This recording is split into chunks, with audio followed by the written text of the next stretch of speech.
Hey guys, and here's a new segment I'd like to start. I like to call it Story Time with Timmy. It's just a little thing I decided to do because I got really interested into fan fiction. Okay, well today we're going to be reading The Fazbears. It's a fan fiction I found, and I'll leave the link in the description. And if this gets over 10 likes, I'll keep reading it. Okay, let's begin. Day after day, I spent every minute, every hour behind this purple, star-covered curtain. For 2 years, I've been trapped back here, not allowed to move during the day, not allowed to leave the building. I wish I could end this, or at least sleep during the day, but unfortunately for me, both robots and ghosts don't sleep. So here I sit. My name is Jonathan Adams, but you better call me Foxy. For 2 years ago, my life was taken away from me from an impostor dressed up in a Freddy fazbear costume. He wrapped his dirty paw around my mouth to keep me from screaming and dragged me into the backstage, stuffing me inside one of the suits back there. Let me tell you, those suits were not designed for the human body. My body was mangled inside, leading to a painful death. I was 10 years old at the time. I was probably a bit too old to still be going there, Freddy Fazbear's Pizza, but the pizza wasn't terrible, and I thought the robots were cool. My favorite was the pirate box, until he went out of order in 1987.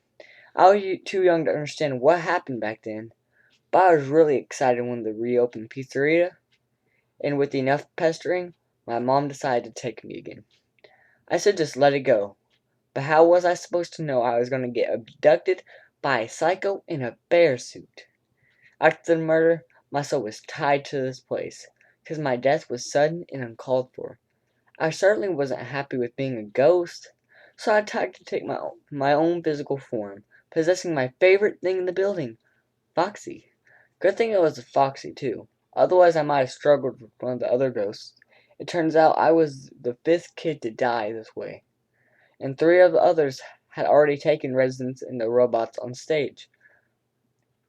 There's Gabriel Hernandez, a 7-year-old whose parents had moved here recently. So they did not know the incident, and nobody really likes talking about these things.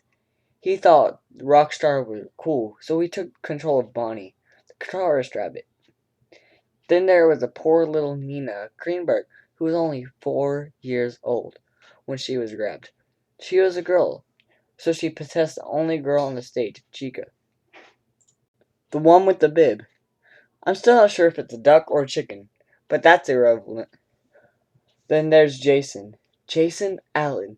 He was different from the others. He was 14 when he was abducted, and he was the son of the janitor on the day shift, which was why he is in the building in the first place. Apparently, his natural attitude carried over him with the afterlife, because as a spirit, he was certainly not happy. He possessed Freddy himself, but not for any reason other than symbolism. He wanted revenge for someone to die the way he did. Wanted them to die inside of a suit. I didn't know at first. He just seemed like a moody robot. That's up until the first night security guard was hired. I saw him chatting with the other two, which was unusual because after dark, he tended to keep to himself after he was done talking to them. I saw Bonnie hop off stage and start to wandering around. Eventually, he made his way to the security office, which caused one of the big metal doors to slam down in his face. He left, but he kept going back. Eventually, Chica started to do the same thing, just on the other side. This went on for a few nights, Freddy getting more and more irritable as time went on. On the fourth night, while the guards stuck around that long, I don't know. I saw Freddy himself get off stage and slink into the darkness. That's when I figured something was wrong. I rushed my way down to the office, but I guess the guard saw me coming down the hallway because he slammed the door. Just like that. He did with the others. I banged on the door, trying to get in, and I heard him talking to somebody. He sounded nervous, even scared. That's when I heard it.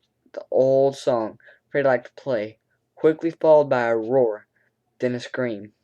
I watched in terror as Freddy carried the unconscious body of the guard to the backstage room, lowering my animatronic ears as I heard bones crunching and flesh being twisted as his body was shoved into a suit. Hey guys, that's my short little reading there. And if you like this, please hit the like button.